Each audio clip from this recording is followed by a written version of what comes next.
জীবনে এমন কি আছে যা আপনাকে অজান্তে শিখরে পৌঁছে দিতে পারে বা আপনার পতনও ঘটাতে পারে? সঙ্গতি। যদি আপনি কোনো শ্রেষ্ঠ ব্যক্তির সঙ্গ লাভ করেন, তাহলে তার শুভ চিন্তা, তার গুণ, তার স্বভাব আপনার মধ্যে চলে আসবে। আপনি আরো শ্রেষ্ঠ হয়ে উঠবেন। আবার সেখানেই যদি আপনি কোনো দুষ্ট ব্যক্তির সঙ্গতি লাভ করেন, কোনো খারাপ মানুষের সঙ্গতি লাভ করেন, তাহলে আপনার শুভ চিন্তা, আপনার গুণ, তা যে কখন আপনার থেকে কেড়ে নেওয়া হবে সেটা আপনি জানতেও পারবেন না। দেখুন, এই সঙ্গতি হলো অত্যন্ত গুরুত্বপূর্ণ। এই সঙ্গতি আপনার নিয়তি নির্ধারণ করে। আপনাকে উদাহরণ দিলে, বৃষ্টির ফোঁটাকে দেখুন। যদি কোনো ফোঁটা গাছের পাতায় এসে পড়ে, তাহলে তা জীবন দান করতে পারে। যদি এমন কোনো ফোঁটা সাপের মুখে এসে পড়ে, তাহলে তা বিষে পরিণত হয়। যেমন সঙ্গ, তেমন নিয়তি।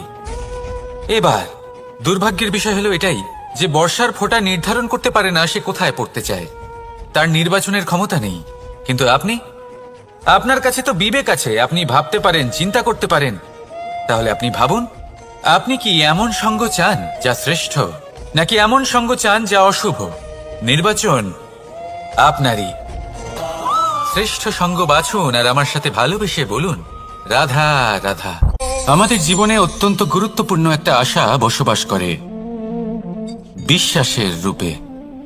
বিশ্বাস যা আমরা ঈশ্বরের ওপর করি, ভাগ্য, প্রারব্ধের ওপর করি, নিয়তির ওপর করি। যখনই ভালো কিছু হয় আমরা বলি এ হলো ঈশ্বরের দয়া।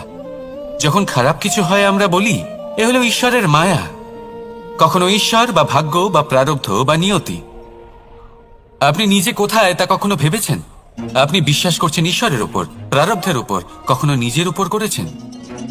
আমি আপনাকে একটা সহজ কথা বলি, যদি আপনি ঈশ্বরের উপর বিশ্বাস রাখেন, শুধুই ঈশ্বরের উপর বিশ্বাস, তাহলে আপনি সেটাই পাবেন যেটা আপনার ভাগ্যে লেখা রয়েছে। কিন্তু যদি আপনি নিজের উপর বিশ্বাস রাখেন, আত্মবিশ্বাস রাখতে শেখেন, তাহলে ঈশ্বর আর নিয়তি দুজনে মিলে আপনার ভাগ্যে সেটাই লিখবে যা আপনি চাইছেন। তাই মনে রাখবেন, সাফল্যের পথ হলো এই বিশ্বাস। নিজের আত্মবিশ্বাসকে ধরে রাখতে শিখুন, দেখবেন আত্মা প্রসন্নতায় ভরে উঠবে। তাহলে আসুন এই প্রসন্ন ভাব নিয়েই বলুন, রাধা রাধা।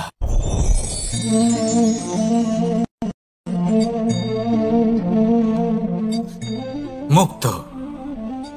এই মুক্তই সবাইকে মোহিত করে দেয়, নিজের দিকে আকর্ষিত করে। অত্যন্ত সুন্দর, গোল, শুভ্র। মুক্ত দ্বারা নির্মিত আভূষণ, তা হয়তো সে মুকুটই হোক বা কোনো স্ত্রীর অলংকার, তাকে আরো সুন্দর করে তোলে, তাকে আরো সুন্দর দেখতে লাগে। এবার এই মুক্তকে এত সুন্দর দেখার জন্য কত কষ্ট সহ্য করতে হয় তা কি কখনো আপনি ভেবেছেন? এই মুক্ত ঝিনুক থেকে বের করা হয়। ঝিনুক যা কিনা সমুদ্রের তলদেশে থাকে। ওকে কত কষ্ট সহ্য করতে হয়, জলের চাপ সহ্য করতে হয়, সমুদ্রের স্রোত সহ্য করতে হয়। এই ঝিনুককে এত কষ্ট সহ্য করতে হয়, এই মুক্তকে এত কষ্ট সহ্য করতে হয়, তারপরে এর রূপ এত সুন্দর হয়। যদি আপনিও আপনার পরিশ্রমের সৌন্দর্য, নিজের পরাক্রমের সৌন্দর্য এই সংসারে প্রকাশিত করতে চান, তাহলে আপনাকেও কষ্ট সহ্য করতেই হবে। তাই জীবনে যখনই সংকট আসবে, বিপদ আসবে, সমস্যা আসবে, তখন একে সুযোগ হিসেবে গ্রহণ করুন। কারণ এই বিপদের সাথেই লড়াই করে আপনি মুক্তর মতোই পরিশুদ্ধ হয়ে উঠবেন।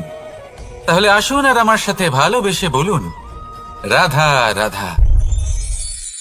আপনি কি জানেন আপনার জীবনে আপনার আসল জীবনসাথী কে হন? মাতা পিতা, ভাই বোন, স্বামী স্ত্রী? না, আপনার আসল জীবনসাথী হলো আপনার শরীর। সেই শরীর যার দিকে আপনি কখনো নজরই দেন না, ঠিক কি না? এবার যে মানুষ এই রহস্য বুঝতে পারেন, তার জীবন এমনি শুভ হয়ে যায়। আপনি নিজেই দেখুন না, সে সংসারের মঙ্গলই করা হোক বা সত্যের রক্ষা করা হোক, তা সে শত্রুর সাথে যুদ্ধ করা হোক বা মিত্রকে রক্ষা করা হোক, এই শরীরই তো কাজে আসে। তপস্যাতে, বলিদানে, পরিশ্রমে এই শরীরই হলো আধার, ঠিক কিনা? তাই আমাদের কর্তব্য হলো যে আমরা যেন নিজের শরীরের যত্ন নিই। আমরা কি খাই, আমাদের কি খাওয়া উচিত, এটা যেন বুঝি। কোনটা সুপাচ্য আর কোনটা নয়, এটা যেন বুঝি। কারণ যেমন হবে অন্ন, মনও তেমনই হবে। যত ভালো অন্ন তত ভালো মন। আর সুস্থ শরীর হলো সুস্থ মনের আধার, এ কথা অবশ্যই মনে রাখবেন। আর যদি মন সুস্থ থাকে তাহলে সকল শুভ উদ্দেশ্য পূর্ণ হবে। তাহলে আসুন আর আমার সাথে ভালোবেসে বলুন, রাধা রাধা। কথায় আছে যে দৃষ্টি অত্যন্ত কঠোর হয়, অত্যন্ত শক্তিশালীও হয়। কথায় আছে যে কারোর উপর যদি কুদৃষ্টি পড়ে তাহলে তার বিনাশ কেউ আটকাতে পারে না। এই যে কুদৃষ্টি, এর উপাচারও আমাদের কাছে রয়েছে। যখন আমরা বাড়ি নির্মাণ করি তখন একটা কালো মুখোশ লাগাই, যাকে রক্ষা কবচ মনে করা হয় কুদৃষ্টি থেকে বাঁচার জন্য।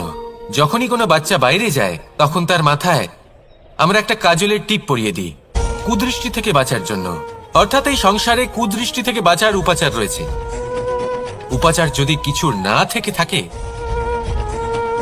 তাহলে তা হলো দৃষ্টিভঙ্গি। যদি আপনার দৃষ্টিভঙ্গি অনুচিত হয় তাহলে আপনার পতন কেউ আটকাতে পারবে না। না পারবে কালো মুখোশ, না কালো টিপ, না স্বয়ং ঈশ্বর। সেই জন্য নিজের দৃষ্টিভঙ্গি শুভ করে তুলুন, সবকিছু শুভই হবে। আসুন আমার সাথে ভালোবেসে বলুন, রাধা রাধা। কথায় আছে যে জীবনের আধার হলো সম্পর্ক, প্রসন্নতারও এবং ঈশ্বরের সাথে দেখা পাওয়ারও। এবার এই সম্পর্কের আধার আসলে কি? সেবা? না। বোঝাপড়া? না। অপেক্ষা? না। এই সম্পর্কের আধার হলো বিশ্বাস। যদি বিশ্বাস ভেঙে যায় তাহলে জেনে রাখবেন যে সম্পর্করূপী এই ভবন, এর ভিতই ভেঙে গেল। আর যদি ভিত ভেঙে যায় তাহলে সেখানে অন্য কোনো ভবন নির্মাণ সম্ভব নয়, সম্ভবই নয়। এই সমস্ত সম্পর্কের বিশ্ব বিশ্বাসে বসবাস করে। এই বিশ্বাস হলো অত্যন্ত গুরুত্বপূর্ণ। এই বিশ্বাসের জোরেই আমি আর রাধা কোনো সাংসারিক বন্ধনে আবদ্ধ না হয়েও এক অত্যন্ত দৈব অলৌকিক বন্ধনে আবদ্ধ। এই হলো বিশ্বাস, যার দ্বারা 11 অক্ষৌহিনী সেনার সামনে অর্জুন দাঁড়িয়েছিল এবং জয়ীও হয়েছিল। এই বিশ্বাস হলো অত্যন্ত গুরুত্বপূর্ণ। তাই বিশ্বাস করতে শিখুন, বিশ্বাস দিতে শিখুন, বিশ্বাস পালন করতে শিখুন। আর আমার সাথে ভালোবেসে বলুন, রাধা রাধা। এই সংসার অত্যন্ত বিচিত্র এক স্থান। এ সত্য খুঁজতে থাকে, আর সত্য খুঁজে পেলেই তা প্রমাণ করতে চায়। সে চায় তার প্রমাণ পেতে, সাক্ষী পেতে চায়। সেক্ষেত্রে আমাকে বলুন যে সত্য কি করতে পারে? সেই ব্যক্তি যে সত্যকে ধরে আছে সে কি করবে? কিছুই নয়, কিছু করার প্রয়োজনই নেই, শুধু তাতে টিকে থাকতে হবে। সেই হিমালয়ের মতো যা আজ পর্যন্ত টিকে রয়েছে। যদি আপনি সত্যবাদী হন তাহলে আপনার কিচ্ছু প্রমাণ করার কোনো প্রয়োজন নেই। যদি প্রয়োজন থাকে তাহলে সত্যের সাথে টিকে থাকার। এই সময় নিজে সাক্ষী হবে, নিজে প্রমাণ দেবে। এই নিয়তি স্বয়ং প্রমাণিত করবে যে আপনি সত্যবাদী ছিলেন, আপনি সত্যের পথে ছিলেন।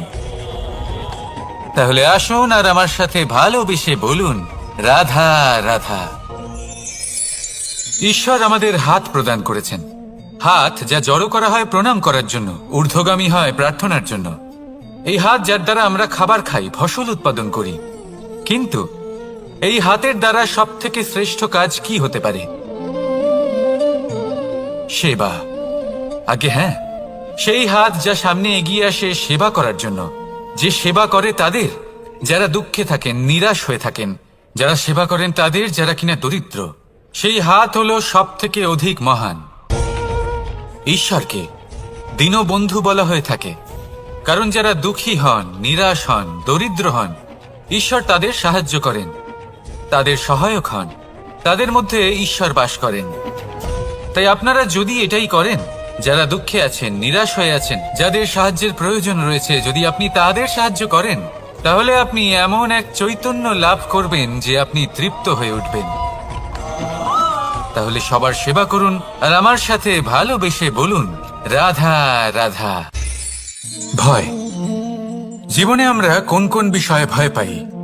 কোনো মানুষকে হারানোর ভয়, কোনো মানুষ, কোনো সম্পর্ককে হারানোর ভয়, অর্থহানির ভয়, সময়হানির ভয়। এবার বিষয়টা হলো, এই ভয় কখনো আমাদের কোনো লাভ করে না। এটা সবসময় আমাদের পিছনে ঠেলে আর নিচু স্তরে নামিয়ে দেয়, কখনোই আমাদের উত্থানের কারণ হয় না। তাই জীবনে যদি কোনো ভয়ের কারণ থাকতেই হয় তা শুধুই এটা, যে মানুষের কথা ভাবতে ভাবতে, সম্পর্কগুলিকে হারানোর ভয়, মানুষকে হারানোর ভয়, সবার মন রাখতে রাখতে আপনি যেন নিজেকে, নিজের ভাবনা চিন্তাকে না হারিয়ে ফেলেন। যদি এরকম হয়, যদি সকলের মন রাখতে রাখতে আপনি নিজেই নিজেকে হারিয়ে ফেলেন, নিজের ভাবনা, নিজের লক্ষ্য, নিজের মন্তব্যকে হারিয়ে ফেলেন, তাহলে সংসারে যতই যাই হয়ে যাক না কেন প্রসন্নতা লাভ করবেন না। তাই রক্ষা তাকেই করুন যে আপনাকে রক্ষা করে, আপনার মানসিকতা, আপনার ব্যক্তিত্ব, আপনার লক্ষ্যকে রক্ষা করে। আর যদি কোনো বিষয় ভীত হতে হয়, তবে আপনি যেন নিজের উদ্দেশ্যের থেকে দূরে না চলে যান। তাহলে আসুন আর আমার সাথে ভালোবেসে বলুন, রাধা রাধা।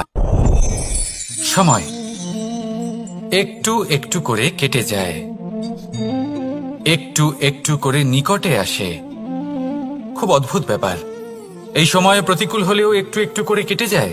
এই সময় যদি ভালো হয় তাহলে একটু একটু করে নিকটে আসে। অনুচিত তখনই হয় যখন আমরা নিজেদের অসফলতার জন্য সময়কে দোষ দিই, কিন্তু আসলে তেমনটা হয় না। আপনার পরিশ্রম আর প্রয়াস দ্বারাই আপনি সাফল্য লাভ করবেন, সময়ের দ্বারা নয়। যদি এই সাফল্য একটা সুন্দর ভবন হয়, তাহলে সময় হলো তার দেওয়ালের রং, যা সময়ের সাথে বদলাবে, সময়ের সাথে ফিকেও হয়ে যাবে। কিন্তু সাফল্যের এই ভবন আপনাকেই নির্মাণ করতে হবে, আপনার পরিশ্রমের ইট দ্বারা এবং প্রয়াসের চুনসুরকি দ্বারা। তাই পরিশ্রম আর প্রয়াস করতে থাকুন, সাফল্য আপনি অবশ্যই পাবেন। সময় যদি আজ ভালো না হয় তাহলে কাল অবশ্যই হবে।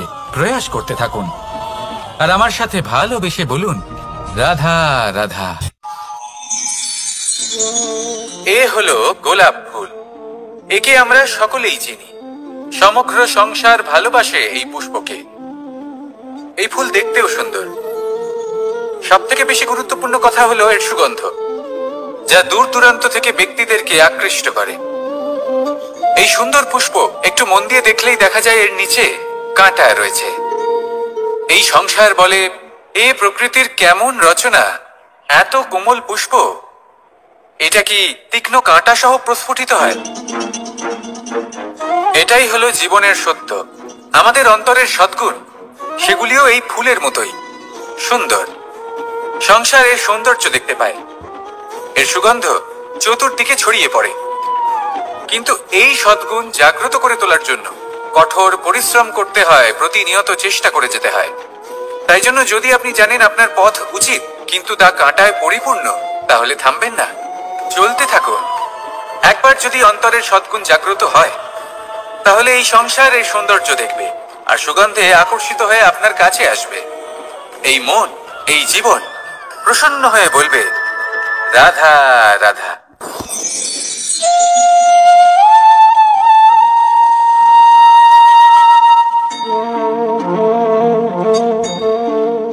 মোহনের বাঁশির এই সুর, এই সঙ্গীত কার না পছন্দ হয়? সবারই খুব ভালো লাগে। এবার এই সুর আসে কোথা থেকে? কেউ বলবেন কৃষ্ণের হৃদয় থেকে। সত্য কথা, এই সুর হৃদয় থেকে নির্গত হয় এবং প্রকট হয় এই বাঁশি থেকে। এই বাঁশিটাকে দেখুন, এই ছিদ্রগুলি দেখুন, প্রত্যেকটা সুর থেকে নিজস্ব একটা স্বর নির্গত হয়। এবার যে ব্যক্তি এই সমস্ত সুর এবং স্বর বুঝতে পারেন, এতে নিপুণ, তিনি এই বাঁশির দ্বারা যে সুর নির্গত করবেন তা তো মধুর অবশ্যই হবে। এবার জীবনের সাথেও কিছুটা এরকমই ঘটে। জীবনের কিছু নীতি থাকে, অর্থ, কুটুম্ব এবং আধ্যাত্মিক। যদি জীবনের প্রত্যেকটা মুহূর্ত সুখময় হয় এরকম আপনি চান, তাহলে এই তিনটি নীতিতে আপনাকে নিপুণ হতে হবে। কোনো একটি বিশেষ নীতির প্রতি যদি আপনি বেশি ঝুঁকে পড়েন, তাহলে বাকি দুই নীতি থেকে যা সুখ লাভ করা সম্ভব তা পারবেন না। ধন অর্জন করতে হবে পরিবারের জন্য, পরিবারের সুখ মনের শান্তির জন্য, মনে শান্তির প্রয়োজন মনের শুদ্ধতার জন্য। যখন এই মন শুদ্ধ হবে, জীবন শুদ্ধ হবে, পবিত্র হবে, সুন্দর হবে এবং ভালোবেসে বলবে, রাধা রাধা। যত শক্তিশালী এই মন, তত শক্তিশালী এই শরীরও। এই যে আমাদের শরীর, এটা আসলে কি? এ হলো একটা রথের মতো। আর একটা রথ ততক্ষণ চলতে পারবে না যতক্ষণ না তাকে কোনো সারথি চালাবে। এই মন হলো শরীরের সারথি। এবার ভাবুন, যদি এই সারথি শক্তিহীন হয়, দুর্বল হয়, তাহলে এই রথের কি হবে? এটা উচিত পথে চলতে পারবে না, উচিত গতিতে চলতে পারবে না, মন মতো স্থানে এটা পৌঁছতেও পারবে না। সেই জন্য মনের শক্তি অত্যন্ত প্রয়োজনীয়। এবার মনের শক্তি আমরা কোথা থেকে লাভ করি? দৃঢ়তার শক্তি থেকে। এবার এই শক্তি আমরা কিভাবে বাড়াতে পারি? আমরা প্রতিদিন কিছু নতুন স্থির করি, কিছু ছোট কিছু বড়। আর যেই আমরা নতুন কিছু পূর্ণ করি, আমাদের মনের শক্তি বেড়ে যায়। আর যদি পূর্ণ না করতে পারি, মনের শক্তি কমে যায়। একটা দেওয়ালের মতো ছোট ছোট ছোট ছোট শিলা আমরা একটার পর একটা স্থাপন করে একটা দেওয়াল তৈরি করি। এতগুলো পাথর যখন একত্রিত হয়ে যায়, তখন এমন এক দেওয়াল তৈরি হয় যাকে ভাঙা প্রায় অসম্ভব হয়ে দাঁড়ায়। সেরকমই হয় মন এবং দৃঢ়তা। ছোট ছোট কাজ করে নিজের লক্ষ্য পূর্ণ করুন। এই লক্ষ্য যদি পূর্ণ হয়, তবে মনের শক্তি বাড়বে। কিছুটা এইভাবে যে যত বড়ই বিপদ আসুক না কেন, সেই বিপদ নিজে হার মেনে নেবে, কিন্তু আপনার মন ততটাই শক্তিশালী থাকবে। তাই মনের শক্তি বাড়াতে থাকুন, যাতে আপনি উচিত পথে চলতে পারেন, উচিত গতিতে চলেন আর মনোবাঞ্ছিত স্থানে পৌঁছতে পারেন। তবেই এই মন প্রসন্ন হয়ে বলবে, রাধা রাধা। বিজয়। বিজয় লাভের জন্য মানুষ কি না করে থাকে, যে কোনো সম্ভাব্য প্রচেষ্টা করে, কিন্তু নিজের বিজয় লাভের জন্য বাজিতে যা ইচ্ছে তাই রেখে দেওয়া কি উচিত কাজ? কখনোই নয়। নিজের হারানো সম্মান, নিজের হারানো সম্পত্তি, নিজের হারানো অধিকার ফিরে পাওয়ার শুধু একটাই পথ রয়েছে, আর তা হলো পুরুষার্থ। দ্রুতক্রিয়া নয়। যে মানুষ নিজেই হেরে গেছে, নিজেই নিজের জয়লাভ করার জন্য অন্য কাউকে কিভাবে বাজিতে রাখতে পারে? এ হলো সম্পূর্ণরূপে অনুচিত। অনেক সময় অনেক ধন লাভ করার জন্য, অনেক সম্পত্তি লাভ করার জন্য আমরা নিজের আসল ধন, আমাদের আপনজন, তাদেরকে হারিয়ে ফেলতেও প্রস্তুত হয়ে যাই। এটা একেবারেই উচিত নয়। যত বড়ই সংকট আসুক না কেন, আমাদের আপনজনদের আমাদের সাথেই রাখা উচিত। নিজের বিজয়ের জন্য ওনাদের বাজি রাখা ঠিক নয়। এই ভুল কেউ একজন করেছেন, আপনি তা ভুলেও করবেন না। রাধা রাধা। নারী জন্মসূত্রে কারোর কন্যা, ধর্মসূত্রে কারোর পত্নী, আর কর্মসূত্রে কারোর মা। আমাদের মনে এই ছবি আঁকা রয়েছে একজন নারীকে নিয়ে, তাই না? একটা অতুলনীয় ভূমিকা রয়েছে নারীদের আমাদের জীবনে, আর নারী ছাড়া আমরা কিছুই নই।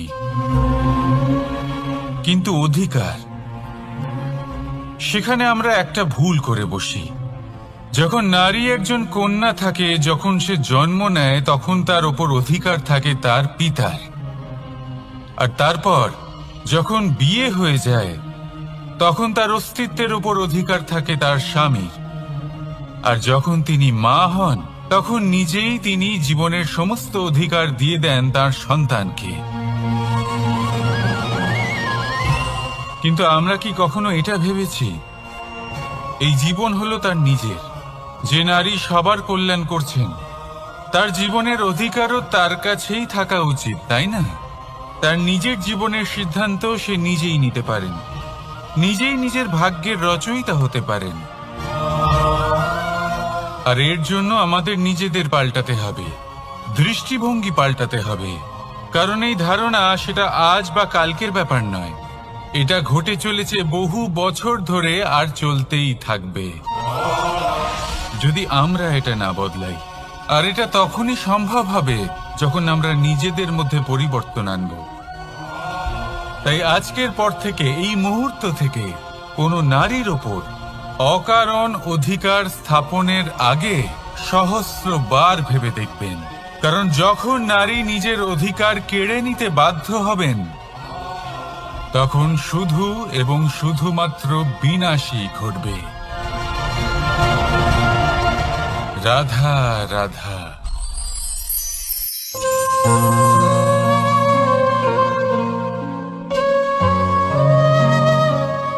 নারী,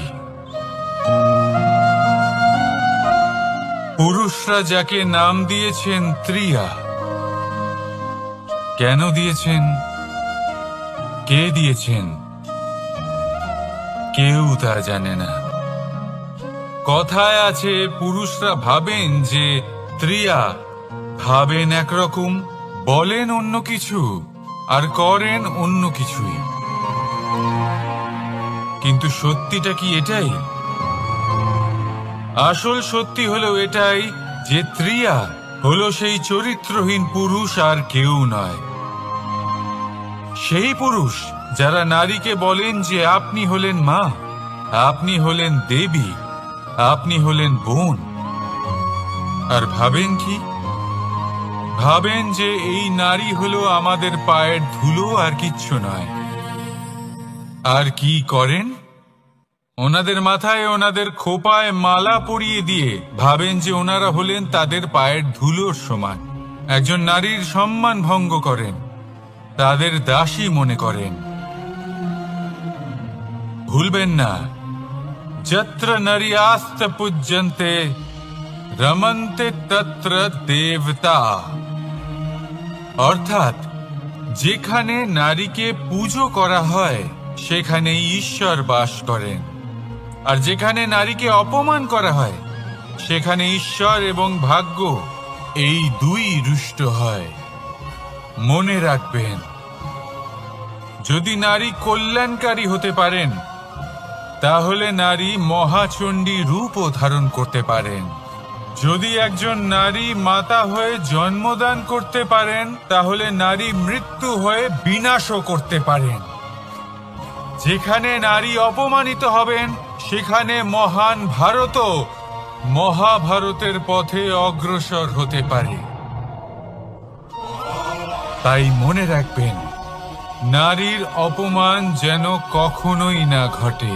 আর যদি কোথাও নারীর অপমান হয় তার অর্থ হলো আপনার বিনাশ আপনার দিকেই আসছে। আর এটা হলো তার প্রথম পদক্ষেপের প্রথম পদধ্বনি। রাধা রাধা। যদি সন্তান কোনো দুষ্কর্ম করে তাহলে সেই অপরাধ শুধু কি সেই সন্তানের?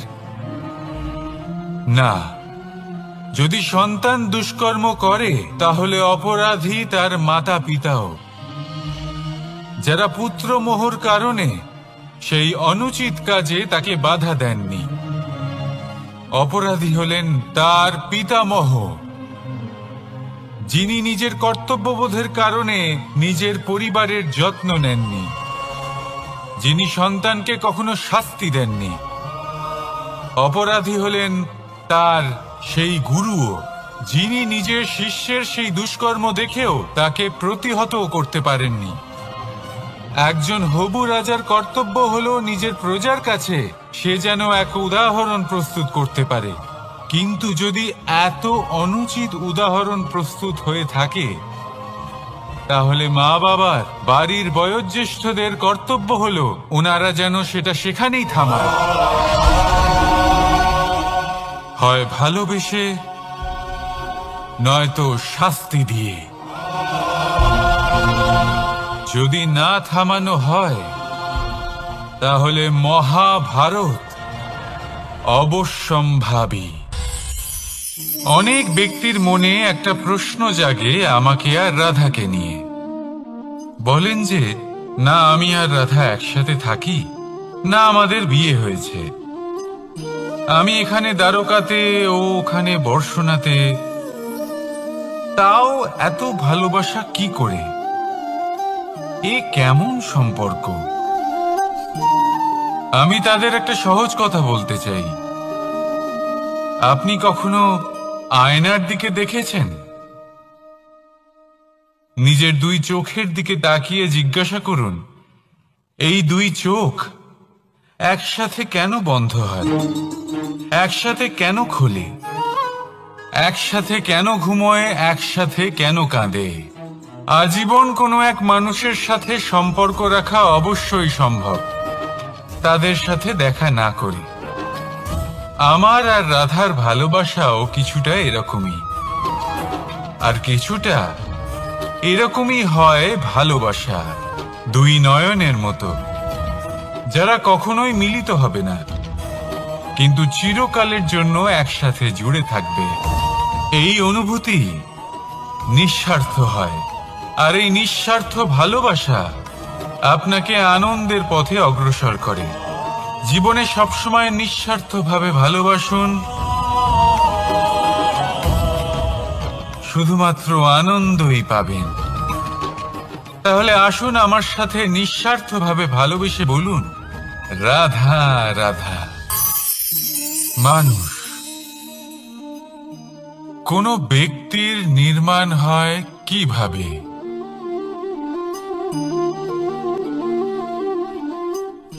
কেউ বলবেন পঞ্চতত্ত্বের দ্বারা, কেউ বলবেন আত্মা, দেহ ও চেতনার দ্বারা, কেউ বলবেন ঈশ্বরের কৃপার দ্বারা, তো কেউ বলবেন এই প্রকৃতির পরীক্ষার দ্বারা। না, মানুষের নির্মাণ হয়ে থাকে বিশ্বাস দ্বারা। ব্যক্তি তখনই গড়ে ওঠেন যখন ব্যক্তিত্ব থাকে, ঠিক কিনা? আর ব্যক্তিত্ব তখনই হবে, আর সেরকমই হবে যেরকম বিশ্বাস আপনি নিজের উপরে রাখবেন। যদি আপনি মনে করেন আপনি বিষের ন্যায় হবেন, তাহলে আপনি বিষাক্তই হবেন। যদি আপনি এটা মনে করেন যে আপনি অমৃতের ন্যায় হবেন, তাহলে আপনি অমরই হয়ে যাবেন। যদি আপনি নিজের উপরে বিশ্বাস রাখেন যে আপনি সংসারের সব থেকে উঁচু পর্বতের শিখরে পৌঁছতে পারবেন, তাহলে আপনি অবশ্যই পৌঁছবেন। যদি আপনার এরকম মনে হয় যে আপনি এরকম কখনো করতে পারবেন না, তাহলে এরকম কখনোই হবে না। ভেবে দেখবেন, বিশ্বাসের মধ্যেই বিশ্ব বাস করে থাকে, তো আপনার অস্তিত্ব কেন করবে না? যেমন বিশ্বাস আপনি নিজের উপরে রাখবেন, তেমনই আপনি হয়ে উঠবেন। সেই জন্য নিজের উপরে বিশ্বাস রাখুন, আর হ্যাঁ, ভালোবেসে বলুন, রাধা রাধা। শত্রুতা, একজন মানুষ অন্য মানুষের সাথে শত্রুতা করে বসেন। দুজন ঘনিষ্ঠ বন্ধু, এমনও এক সময় আসতে পারে যখন এনারা একে অপরের শত্রু হয়ে ওঠেন। এর অনেকগুলো কারণ হতে পারে, কিন্তু মূল কারণ হলো আলোচনা। আগে হ্যাঁ, আপনি যদি কারোর বিষয়ে আলোচনা করেন, তাহলে সে আপনার শত্রু হয়ে যেতে পারে। এবার মনে একটা প্রশ্ন আসতে পারে যে এটা কিভাবে সম্ভব হতে পারে? আলোচনা, এটা তো অত্যন্ত জরুরি। যদি আমি নিজের বন্ধুর খারাপ কাজের বিষয়ে আলোচনাই না করি, তাহলে সে শুধরবে কি করে? এ কথা সত্যি যে আলোচনা আবশ্যক, কিন্তু তার থেকেও বেশি গুরুত্বপূর্ণ এবং আবশ্যক হলো আপনার এই সিদ্ধান্ত। সিদ্ধান্ত এটাই যে আপনার এই আলোচনা কোন স্থানে করবেন। যদি এটা সবার সামনে করবেন ভাবেন, তাহলে তা অপমানও হয়ে যেতে পারে। যদি এটা আলাদাভাবে করেন, তাহলে তা পরামর্শ হয়ে যায়। অপমান কেউ স্বীকার করতে পারেন না, কিন্তু পরামর্শ সকলের ভালো লাগে। তাহলে যদি আপন কারোর জন্য ভালো কিছু চান, কাউকে শুধরে দিতে চান, আর আপনার মনে হয় আলোচনা আবশ্যক, তাহলে সর্বপ্রথম সময়, পরিস্থিতি আর স্থানের কথা মনে রাখবেন। নয়তো এই আলোচনা আপনাকে খুব ভোগাতে পারে। তাহলে আসুন আমার সাথে ভালোবেসে বলুন, রাধা রাধা। আপনার জীবনেও কি সমস্যা রয়েছে? অবশ্যই থাকবে। প্রত্যেকের জীবনেই সমস্যা থাকে। প্রত্যেক মানুষ জিজ্ঞাসাও করেন যে এই সমস্যা আসলে কি আর কেন আসে জীবনে। আপনাকে একটা কথা বলে দিই যে সমস্যা আসলে সেটা নয় যে আপনার পথে বাধা সৃষ্টি করে, বরং সমস্যা হলো সেটাই যেটা আপনি তখন দেখতে পান যখন আপনার একাগ্রতা আপনার পথ থেকে, আপনার লক্ষ্য থেকে সরে যেতে থাকে। আর এই সমস্যাগুলি দূর করার জন্য, এর সমাধান করার জন্য একটাই পথ আছে, নিজের সমস্ত ভাবনা আরো একবার একাগ্র করুন নিজের পথের দিকে, নিজের লক্ষ্যের দিকে। আপনার সমস্ত ভাবনা যদি কেন্দ্রীভূত হয় নিজের লক্ষ্যে, তাহলে এই সমস্যা দূরে থাকবে। যদি এরকম না হয়, যদি আপনার মন একটু অন্যদিকে চলে যায়, তাহলে এই সমস্ত সমস্যা আবার সামনে চলে আসে আর বাড়তেও থাকে। দেখুন, যেখানে আপনার লক্ষ্য রয়েছে, বাণ যদি সেখানেই চালাতে হয়, তাহলে দৃষ্টি তো সেদিকেই রাখতে হবে। তবেই তো আপনি সেই লক্ষ্য ভেদ করতে পারবেন। সেই জন্য মনে রাখবেন, সর্বদা লক্ষ্য রাখবেন নিজের পথে, সেই পথেই সামনে এগোতে থাকুন নিজের লক্ষ্যের দিকে। আপনি যত সামনে এগোতে থাকবেন, এই সমস্যা তত পিছিয়ে যাবে। তাহলে আসুন আমার সাথে ভালোবেসে বলুন, রাধা রাধা। এই পাখিরা সত্যি খুব সুন্দর, আমার খুব ভালো লাগে। আপনি নিশ্চয়ই শুনে থাকবেন যে কিছু পাখির কাছে ডানা অবশ্যই থাকে, কিন্তু উড়তে পারে না। তারা চায় উঁচু আকাশে উড়ে বেড়াতে এবং মেঘেদের সাথে কথা বলতে, করতেই পারে না। এবার এই সংসারেও পাওয়া যায় ঘুড়িও। এদের মধ্যে না জীবন আছে, না প্রাণ আছে, আর না আছে ডানা, কিন্তু এরা আকাশের সাথে কথা বলে, হাওয়ার বেগের সাথে কথা বলে, আনন্দ করে, উৎফুল্ল হয়ে ওঠে। আকাশে জীবনের কিছু মুহূর্ত কাটায়। তার কারণ কি হতে পারে? কারণ হলো সুতো। এই সুতো যদি সঠিক হাতে থাকে, তাহলে এই কাগজের তৈরি ঘুড়িও আকাশের উচ্চতায় উড়ে বেড়াতে পারে। এবার এই সুতো আসলে কি? এই সুতো হলো আসলে ভালোবাসা। এই সুতো হলো আসলে বিশ্বাসের। আর এটা আপনি দিয়ে থাকেন তাদের হাতে যাদের আপনি বিশ্বাস করেন, যাদের আপনি নিজের সর্বস্ব দিয়ে দেন। ভেবে দেখুন, এই ভালোবাসা আর বিশ্বাসের সুতো আপনি যদি সঠিক মানুষের হাতে দিয়ে দেন, তাহলে আপনি অনেক উচ্চতায় উঠতে পারবেন, আকাশের উচ্চতায় উড়ে বেড়াতে পারবেন, মেঘের সাথে কথা বলতে পারবেন, পাখিদের মতো উড়তে পারবেন, যা ইচ্ছে তাই করতে পারবেন।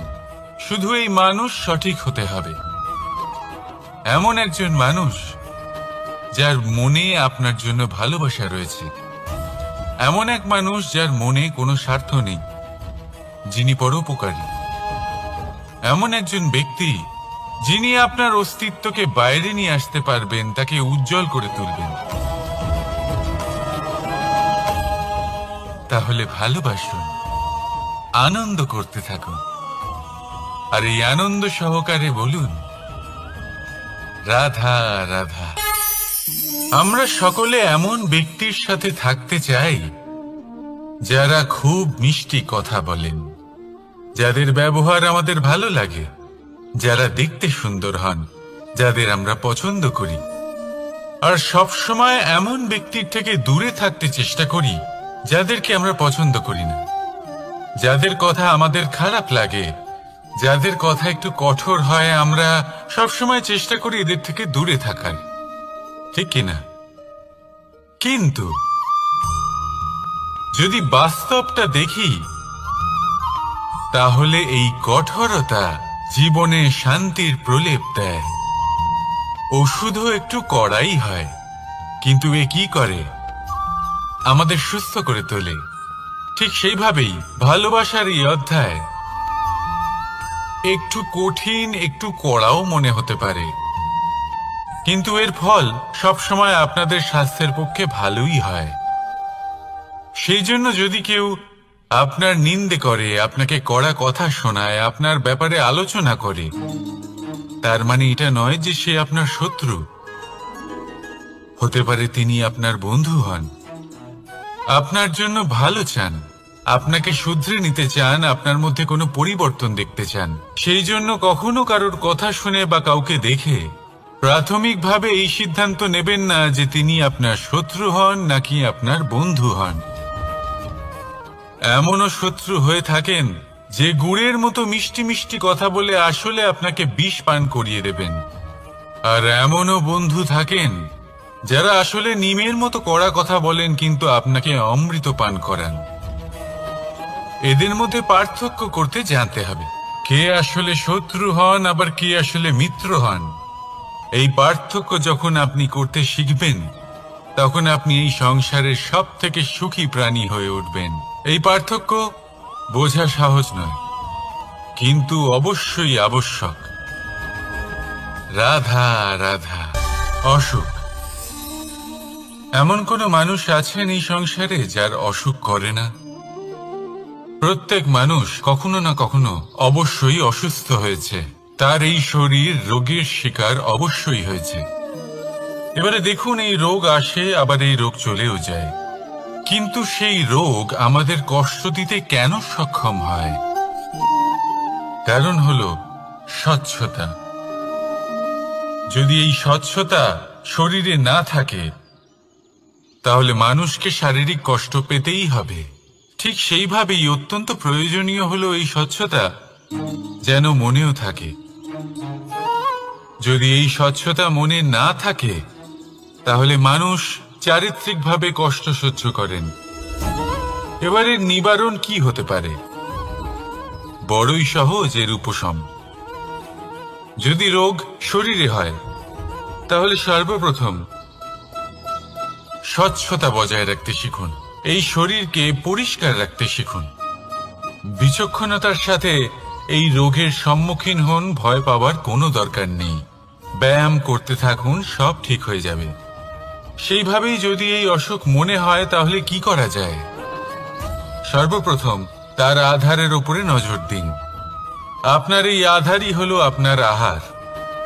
যা আপনি আহার করবেন, সেরকমই মানুষ হয়ে উঠবেন। সেইভাবেই আপনি যেরকম ভাবেন, সেরকমই মানুষ হয়ে উঠবেন। সেই জন্য নিজের ভাবনাকে শুভ করুন, নিজের দৃষ্টিভঙ্গিকে শুভ করে তুলুন, সবকিছু সঠিক হবে। আপনার আমার সবার মধ্যেই এক রাক্ষস বাস করে, তার সম্মুখীন হন, তাকে পরাস্ত করুন। তাহলে এই রোগ সে শরীরেই হোক বা মনের মধ্যে, যদি সঠিক সময় তাকে আটকানো না যায়, তাহলে যে কোনো সময় তা মহামারীর রূপ ধারণ করবে। সাবধানে থাকুন, সুস্থ থাকুন। তাহলে আসুন, আমার সাথে ভালোবেসে বলুন রাধা রাধা। বাজ পাখিকে পক্ষীরাজ বলা হয়। বাজের আয়ু হলো মোটামুটি 70 বছর। এবার 40 বছর হতে হতেই ওদের পালক লম্বা এবং ভঙ্গুর হয়ে যেতে থাকে, ঠোঁট বেঁকে যায়, ডানা ভারী হয়ে যায়, অর্থাৎ আগের মতো উড়তে পারে না, সেই শক্তি থাকে না। এবার সেই বাজ কি করবে? বাজ সব থেকে কঠিন নির্বাচন করে, নির্বাচন নিজের পুনর্স্থাপনার। সর্বপ্রথম একটা বিশাল পর্বতে যায়, একান্তে নিজের এক বাসস্থান তৈরি করে, আর তারপরে পাথরের সাথে নিজের ঠোঁট বারবার আঘাত করতে করতে সেই ঠোঁট ভেঙে ফেলে। তারপরে সে অপেক্ষা করে সেই ঠোঁট পুনর্নির্মাণ হওয়ার। তারপর সেটাই করে নিজের পালকের সাথে। তারপরে নিজের ডানা থেকে এক এক করে ভারী পালকগুলো ছিঁড়ে ফেলে দেয়। আর তারপর 150 দিনের এই যন্ত্রণা সহ্য করার পরে ও ফিরে পায় নিজের উড়বার অনন্য ক্ষমতা, সেই শক্তি। আর তারপরে ও জীবনের পরবর্তী 30 বছর বাঁচে। কি বুঝলেন আপনি? যদি ইচ্ছে শক্তি থাকে তাহলে একজন দুর্বলও শক্তিশালী হতে পারে। আপনিও এটাই করুন। নিজের অতীতের যন্ত্রণার বোঝাগুলিকে ত্যাগ করুন আর কল্পনার খোলা আকাশে উন্মুক্ত হয়ে উড়ে বেড়ান। নিজের পুনর্স্থাপনা করুন, তবেই সর্বশ্রেষ্ঠ হতে পারবেন। আর মনে রাখবেন, এই ছোট ছোট পদক্ষেপই বড় বড় শিখরে পৌঁছে দিতে পারে। তাহলে আসুন আর আমার সাথে ভালোবেসে বলুন, রাধা রাধা।